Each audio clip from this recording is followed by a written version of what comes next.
नमस्कार दोस्तों। तो आइए आलोका एजुकेशन चैनल पर आप सभी का स्वागत है। दोस्तों, आज हम लोग चर्चा करेंगे कुछ महत्वपूर्ण प्रश्नों के बारे में। तो देखिए, पहला क्वेश्चन आप लोगों के सामने है और तैयार हो जाइए अपने कम पथ पर आगे बढ़ने के लिए। तो देखिए, फर्स्ट क्वेश्चन है, आकार और बनावट की दृष्टि से पृथ्वी किसके समान है? तो दोस्तों, आप सभी लोगों को पता है कि आकार और बनावट की दृष्टि से पृथ्वी शुक्र के समान है। और पृथ्वी ही ऐसी ग्रह जिस पर जीवन संभव है तथा इसके साथ साथ मंगल ग्रह पर भी जीवन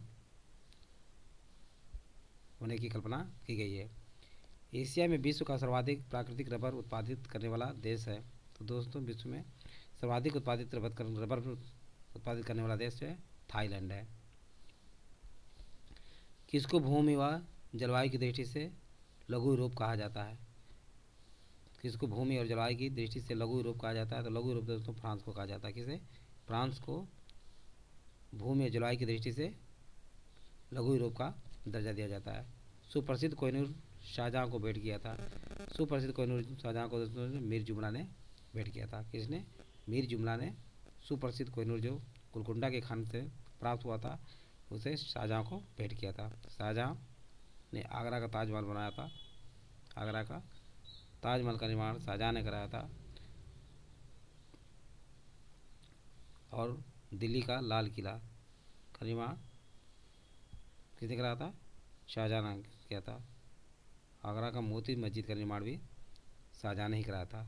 और दिल्ली के मोती मस्जिद का निर्माण औरंगजेब ने कराया था। नेक्स्ट, अकबर ने इबादत खाना का निर्माण कहाँ कराया था? तो दोस्तों, अकबर ने इबादत खाना का निर्माण जो है फतेहपुर सीकरी में कराया था। विश्व वन्य जीवन दिवस 1 अक्टूबर को मनाया जाता है। विश्व खाद्य दिवस 16 अक्टूबर को। राष्ट्रीय पक्षी दिवस जो है 12 नवंबर को मनाया जाता है दोस्तों। और राष्ट्रीय ऊर्जा संरक्षण दिवस 14 दिसंबर को मनाया जाता है। ये बात ध्यान रखिएगा। रामसर सम्मेलन संरक्षण से संबंधित था। रामसर सम्मेलन संरक्षण जो है नम भूमि यानी आर्द्र भूमि से संबंधित है। इसका सम्मेलन जो है ईरान के रामसर सिटी में आयोजन किया था सम्मेलन किया गया था, जिसकी वजह से इसका नाम जो है रामसर सम्मेलन पड़ा। नेक्स्ट, विश्व के सबसे बड़े अवशिष्ट देश में सम्मिलित है। तो ध्यान रखिए दोस्तों, विश्व के सबसे बड़े अवशिष्ट देशों में भारत और चीन का नाम सम्मिलित है। समुद्र के भीतर उत्पन्न होने वाले भूकंप से किसकी उत्पत्ति होती है? तो भूकंप के भीतर उत्पन्न होने वाली सारे दोस्तों, समुद्र के भीतर उत्पन्न होने वाले भूकंप से किसकी उत्पत्ति होती है? तो सुनामी की उत्पत्ति होती है। सुनामी शब्द जो है जापान का शब्द है, जापानी शब्द है। सुनामी शब्द किसका शब्द है? जापानी शब्द है। क्षमा वाणी पर्व किससे संबंधित है? तो दोस्तों, क्षमा वाणी शब्द जो है जैन धर्म से संबंधित है। जैन धर्म के 24वें तीर्थंकर महावीर स्वामी थे। कौन थे? महावीर स्वामी थे। इनका जन्म कुंडग्राम में हुआ था। कहाँ पे? कुंडग्राम में, वैशाली के कुंडग्राम में इनका जन्म हुआ था। नेक्स्ट, भारतीय जनता पार्टी के वरिष्ठ नेता श्री राम को नाथ कोविंद को 14वें राष्ट्रपति के रूप में कब अपना कार्यभार ग्रहण किया? यानी भारतीय जनता पार्टी के वरिष्ठ नेता श्री राम नाथ कोविंद ने 14वें राष्ट्रपति के रूप में कब अपना कार्यभार ग्रहण किया? तो 25 जुलाई 2017 को। 25 जुलाई 2017 को श्री रामनाथ कोविंद ने 14वें राष्ट्रपति के रूप में अपना कार्यभार संभाला। नागरिकों द्वारा 18 वर्ष की आयु पर मताधिकार का पहली बार प्रयोग किया गया किस आम चुनाव में? तो ध्यान रखिए दोस्तों, 1989 के आम चुनाव में नागरिकों द्वारा 18 वर्ष की आयु पर मताधिकार का पहली बार प्रयोग किया गया। क्षेत्रीय पंचायत का सचिव कौन होता है? तो क्षेत्रीय पंचायत का सचिव दोस्तों जो बीडीओ होता है। कौन? बीडीओ होता है। नेक्स्ट, उच्च न्यायालय के न्यायाधीशों की नियुक्ति किसके द्वारा की जाती है? तो ये बात आप लोग को पता है दोस्तों कि उच्च न्यायालय के सर्वोच्च न्यायालय के न्यायाधीशों की नियुक्ति राष्ट्रपति करता है। तो उच्च न्यायालय के न्यायाधीशों की नियुक्ति राष्ट्रपति ही करता है। हिंदुस्तान रिपब्लिकन संगठन की स्थापना की गई थी। हिंदुस्तान रिपब्लिकन संगठन की स्थापना दोस्तों जो कानपुर में की गई थी। और 1928 में दिल्ली में हिंदुस्तान रिपब्लिकन एसोसिएशन संगठन की स्थापना 1928 दिल्ली में की गई थी। भारत पर सबसे पहले आक्रमण हुआ था। भारत पर दोस्तों ध्यान रखिए, सबसे पहले आक्रमण जो हिंद यवनों का हुआ था। भारत में स्वतंत्रता के पश्चात प्रथम मंत्रिमंडल कानून प्रतिमंडल भारत में स्वतंत्रता के पश्चात प्रथम मंत्रिमंडल का कानून मंत्री कौन था? तो B.R. अम्बेडकर को प्रथम मंत्रिमंडल का कानून मंत्री बनाया गया था।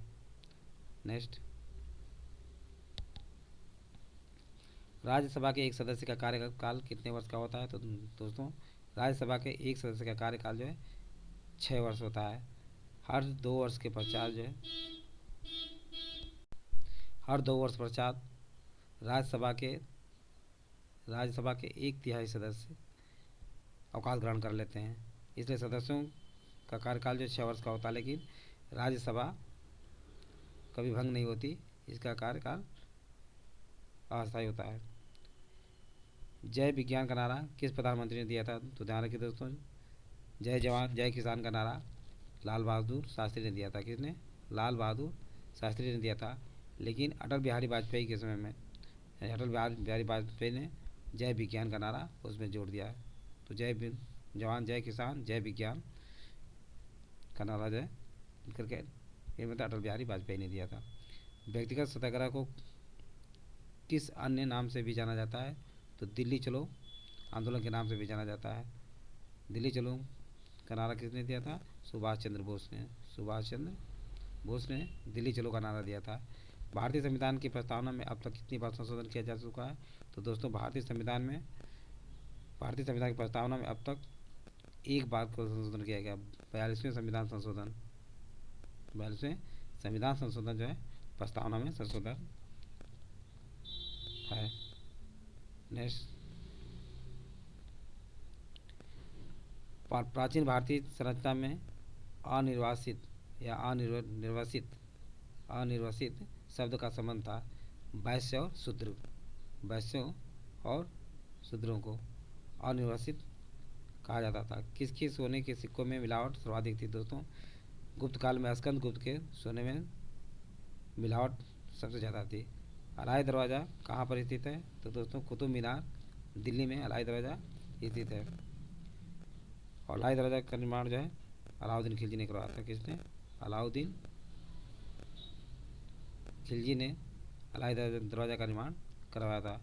कुतुब मीनार को किसने बनाया था? कुतुबुद्दीन ऐबक ने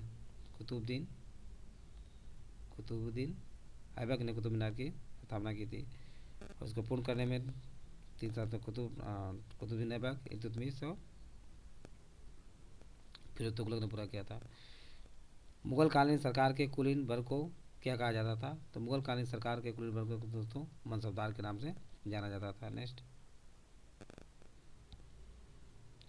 पैगंबर के उपदेश कुरान में है या पवित्र पुस्तक? यह पवित्र पुस्तक किस भाषा में लिखी गई? तो दोस्तों अरबी भाषा में लिखी गई है। संसद के दोनों सदनों की अवधि का उल्लेख किस अनुच्छेद में किया गया है? तो दोस्तों ध्यान रखिए, संसद के दोनों सदनों के कार्यकाल यानी अवधि का उल्लेख जो है अनुच्छेद 82 में किया गया है। मूल्य वर्धित कर प्रणाली सबसे पहले किस राज्य में लागू हुई थी?